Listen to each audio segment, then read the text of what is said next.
What's up, everybody? You know what really freaking frustrates me? And I think I'm not alone in this. I mean, whether or not you actually agree with that they should exist and should be there, is OSHA regulations.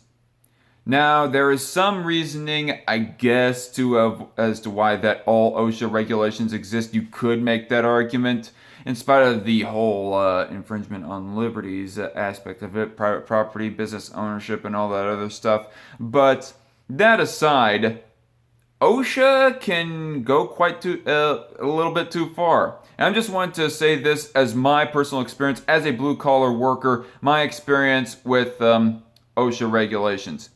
Now, there is one particular regulation in which the auditor for our shop just decided to hammer down on, sort of draw a hard line on, and that is in regards of seat belts on forklifts. Now, I can understand, and I would at least try to remember to apply them when I'm going like particularly fast, but when you go in just casually slow inside of a shop, there's so many times that I'm going to end up jumping off and on of that forklift to readjust the forks on the forklift, or to be wrapping or packaging the pallet that I am trying to pick up, opening an overhead door, or anything else like that have you.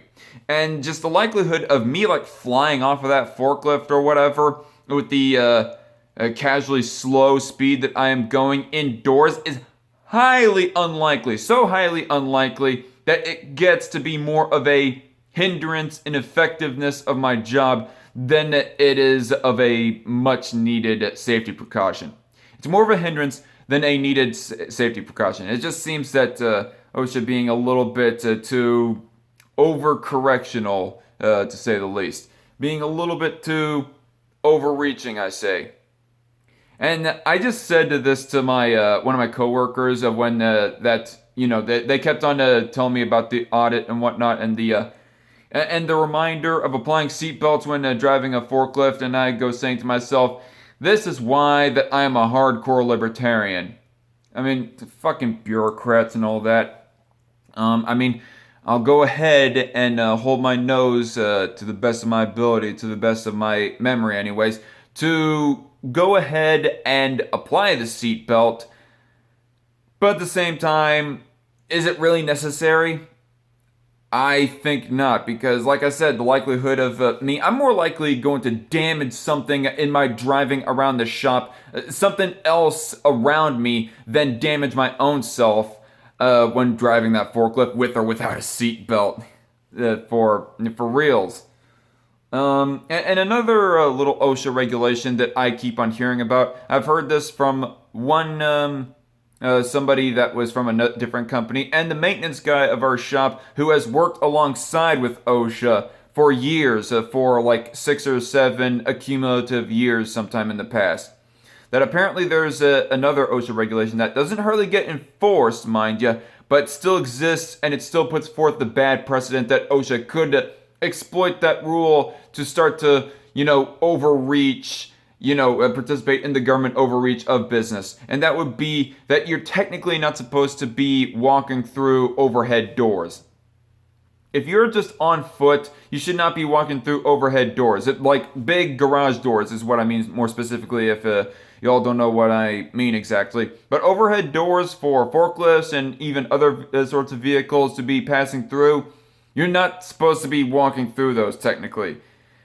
I mean, thank God that it ain't very heavily forced, because that's another inconvenience a lot of the times.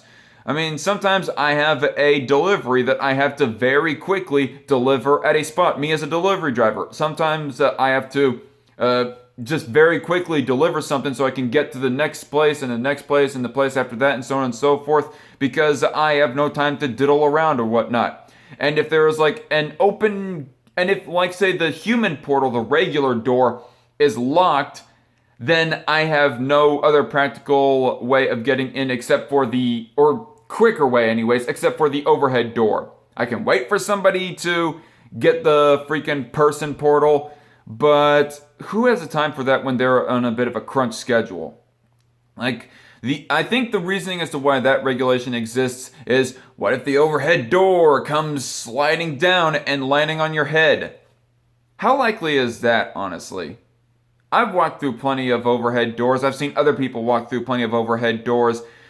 The times that an overhead door breaks and starts to fall down is very low. The amount of times that it has happened, the chances of somebody getting hit by an overhead door that broke or whatever is pretty damn low. Like, it's so low that it ain't really worth worrying about. Much less is it worth worrying about to the point of sacrificing efficiency on the job. I mean, come on, for reals, people. And just general convenience as it is.